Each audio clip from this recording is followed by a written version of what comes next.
Hello everyone! Magluto ako ngayon ng tortang tilis. Tara na, luto na tayo.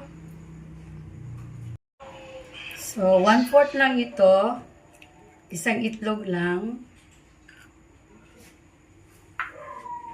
Tapos, 2 kutsara ng or 2 tablespoon ng cornstarch. Okay. Lagyan natin ito ng kamatis. Hiniwa ko ng pino at sibuyas Bombay or red onion. And then, lagyan ng asin.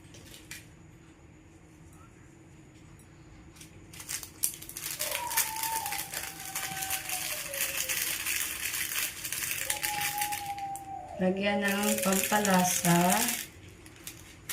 at black pepper, ground black pepper. Ito na, haluin.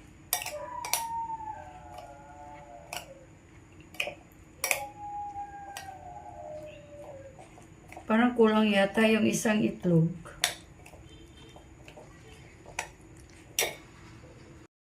Enough lang yung isang itlog. So, ito na. Hinalo-halo ko na.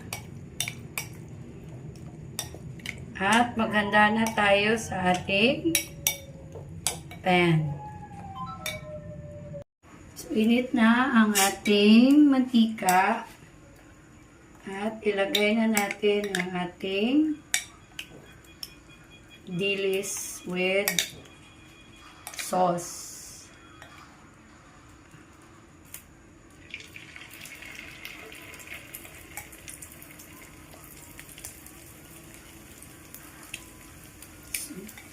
Manipis lang para siguradong luto ang ating tortang dilis hanggang sa gitna.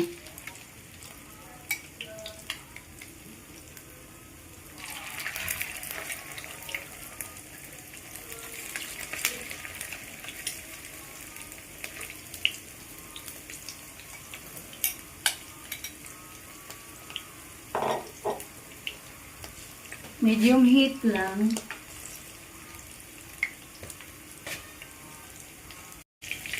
At akin na itong after 2 to 3 minutes, i-flip na natin. Ito, light brown na.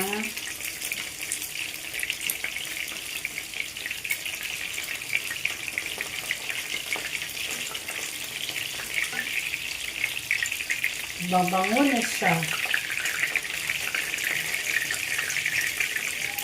Mabango siya dahil sa sibuyas at kamatis. Another 2 to 3 minutes. Napakabango na. Dahil yan sa ating kamatis at red onion. I-flip lang, balik natin kasi napukulangan pa ako sa kulay.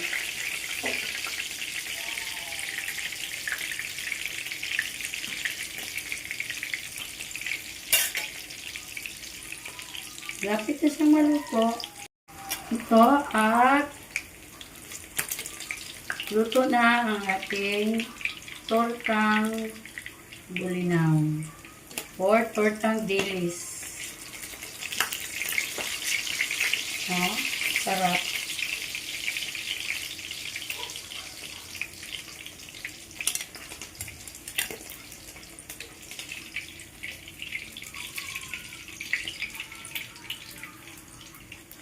Okay. So,